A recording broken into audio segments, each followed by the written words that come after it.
General Vikram Singh, क्या आपको लगता है ऐसा कि चूंकि इंडिया को एक स्ट्रेटेजिक पार्टनर के तौर पर यूएस देख रहा है, या फिर ऑस्ट्रेलिया से नजदीकियां बढ़ रही हैं, या फिर जापान उस तरीके से एक चाहता है कि साझेदारी रहे, ये चीजें चाइना को डिस्टर्ब कर रही होंगी? ये सिर्फ हम एक लोकल इफेक्ट न समझें एलएसी पर जो कुछ चल रहा है, बल्कि एक बड़ी तस्वीर देखें उसकी?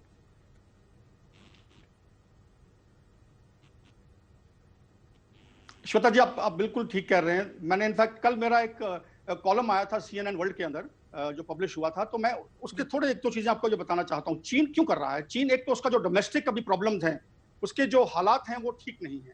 देखिए, जी जिनपिंग का जो एक उसका जो एक इमेज थी, उसको काफी चोट पहुंची है ये पैंडेमिक को हैंडल करने के चक्कर के अंदर, पहली बात। दूसरी बात, उनकी जो इकोनॉमी है वो श्रिंक कर रही है, इकोनॉमी का बहुत बुरा हाल है।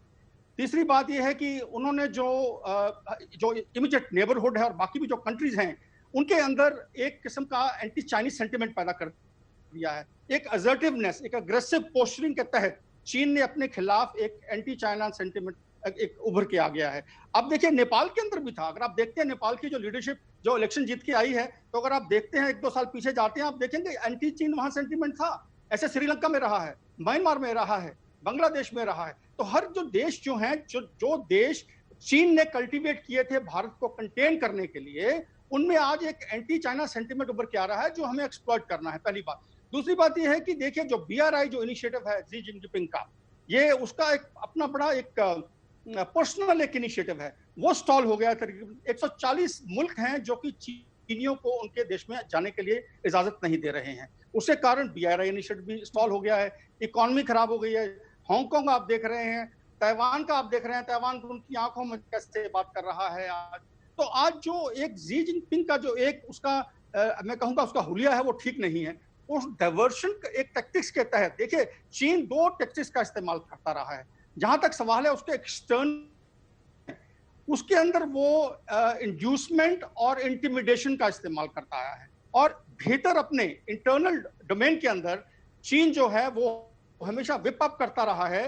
अपने जो सेंटिमेंट्स हैं, एक नेशनलिस्ट जो फर्वर है, उसको विप अप करता रहा है, उभारता रहा है, ताकि वो जो उसके जो खामियां हैं, उसके जो इनएडिक्वेसीज हैं, उनके ऊपर पर्दा पड़ जाए। तो ये चीजें देख के इन्होंने किया है। साथ ही साथ देखिए, जो 370 हमने एब्रोगेट किया है, उसने सहानुभूति अपनी दिखाने के लिए पाकिस्तान के साथ में भी ये किया होगा। तो मेरा कहने का मतलब ये है कि चीन किसी नजरिए से आया था, इनमें से कोई भी एक हो सकता है या एक से ज्यादा हो सकते हैं, लेकिन ये कार्रवाई तब खत्म होगी, क्योंकि ये देखिए, चीन को ये सूट नहीं करता है जब उसकी प्लेट फुल है प्रॉब्लम्स के साथ में, वो क्यों इंडिया के साथ में एक और प्रॉब्लम लेगा। और इंडियन आर्मी उसे पता है ये 62 की सेना नहीं है, पंगा लेगा तो मार खाएगा। तो इस करके वो बेहतर यही है। मैं चाहूंगा कि हमें टेम्परेचर्स को नीचे रखना चाहिए, कूल रखना चाहिए, टेक्टिकल लेवल के ऊपर मसल फ्लेक्सिंग होनी चाहिए, ऑपरेशनल स्ट्रेटेजिक लेवल के ऊपर, डिप्लोमेटिक लेवल के ऊपर हमें तहजीब से चलना चाहिए। जो हमने जो स्टैंडर्ड ऑपरेटिंग प्रोसीजर्स हमने कायम किए हुए हैं, जो हमारी पीस एग्रीमेंट्स के हैं, जो हमने साइन किए हैं